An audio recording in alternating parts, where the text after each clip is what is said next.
bonjour. Je profite de ce petit moment de soleil en novembre pour faire un petit bout de vidéo concernant d'une part la respiration que j'appelle 5-1 ou 3-1 qui permet de libérer un peu le diaphragme et faire du bien à la sphère digestive également, puisque toute respiration qui libère le diaphragme va favoriser une bonne digestion et un bon fonctionnement généralement de toute cette sphère. Alors ça se passe comme ça, la respiration est un peu par palier, c'est-à-dire que je vais respirer en 3 paliers ou 5 paliers, ça fait donc ça,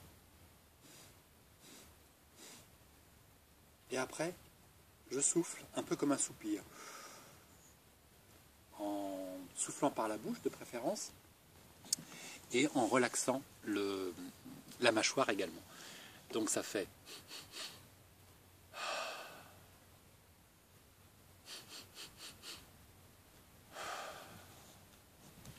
Voilà, c'est en fait une respiration un peu saccadée par palier, on pourrait dire. À chaque fois, le diaphragme fait un petit soubresaut, on pourrait dire. Et ça a pour effet de le libérer un petit peu dans son fonctionnement. Voilà. Je vous le montre... Oui, ce que je voulais dire également, c'est que lorsqu'on fait cette respiration, on est un peu dans le domaine à la fois du sanglot et du rire. C'est-à-dire qu'on voit qu'une personne qui va se mettre à pleurer va être peut-être dans ce moment de... Et après, elle va pleurer ou sangloter. Il y a... j'ai l'impression, hein, quand j'observe comme ça, j'ai l'impression que notre corps, des fois, lorsqu'il y a une émotion ou une trop forte pression et un inconfort finalement pour le corps, le corps s'autorégule des fois par finalement un pleur, par un sanglot, par quelque chose, et qui va commencer par cette respiration saccadée. Donc finalement, je ne sais pas comment elle est venue à l'idée de celui qui l'a mis au monde pour la première fois, mais voilà, il y a certainement un lien avec ces choses-là.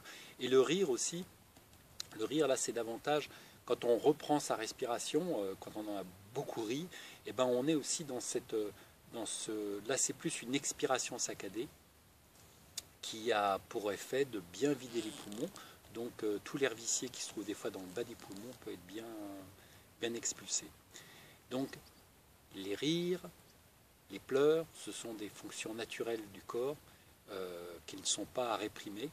On va encourager le rire, disons, et puis pleurer et sangloter quand les choses sont nécessaires et qu'on a besoin d'évacuer une pression. C'est aussi favorable.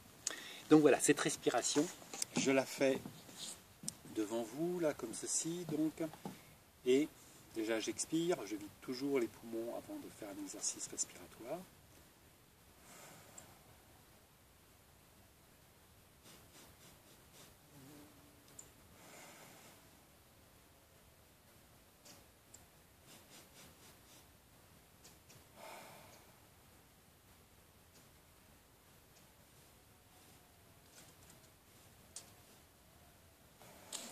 Je peux le faire donc aussi à un autre rythme, c'est-à-dire je peux, notamment par exemple quand on est allongé, qu'on ne trouve pas le sommeil, qu'on est avec des cogitations, qu'on est en train de réfléchir à tout un tas de choses, ou qu'on se fait du souci, souvent on consomme beaucoup d'oxygène et donc le fait de respirer profondément, de faire des respirations complètes comme on fait dans le yoga ou dans d'autres activités, ces respirations profondes vont nous oxygéner.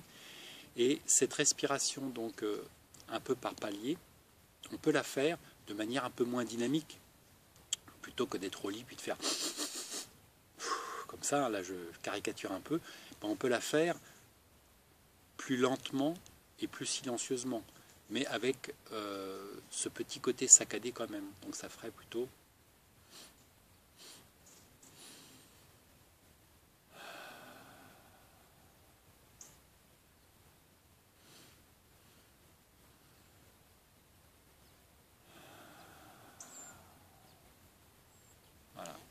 ce style de respiration va fortement oxygéner donc notre corps, notre cerveau, va donc aussi nous calmer au niveau de l'agitation mentale. Et après, si vous cherchez le sommeil, vous pouvez vous mettre à respirer amplement, sans faire des respirations très longues et très fortes, mais respirer amplement en comptant. Vous n'allez pas compter les boutons, mais vous allez plutôt compter vos respirations en faisant 1. Alors c'est intérieur, hein, vous prononcez, c'est silencieux. Vous pouvez faire Om 1, Om 2. Vous trouvez, disons, mais vous faites le comptage comme ça. Et vous comptez vos respirations, vous en faites par exemple 20 ou 30. Déjà, votre mental est occupé à compter, donc il ne sera pas occupé à penser. Et la respiration va calmer le jeu de toute manière. Et après, quand vous arrivez à 30, vous pouvez redescendre en faisant un compte à rebours. Et donc là, le mental est assez occupé à trouver le chiffre décroissant qui suit. Le chiffre qui suit dans le décomptage.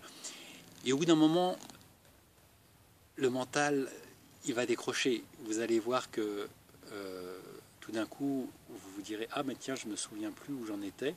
Donc quand c'est comme ça, vous revenez là où vous vous souvenez, vous étiez peut-être à 27, vous revenez à 27 et vous continuez 26, 25, tout en respirant amplement comme ceci. Au bout d'un moment, il y aura une fatigue qui s'installera. Ce sera peut-être un train du sommeil qui viendra. Ou alors il y aura comme un début de rêve qui commencera, une petite histoire qui commencera à se former en parallèle de la respiration.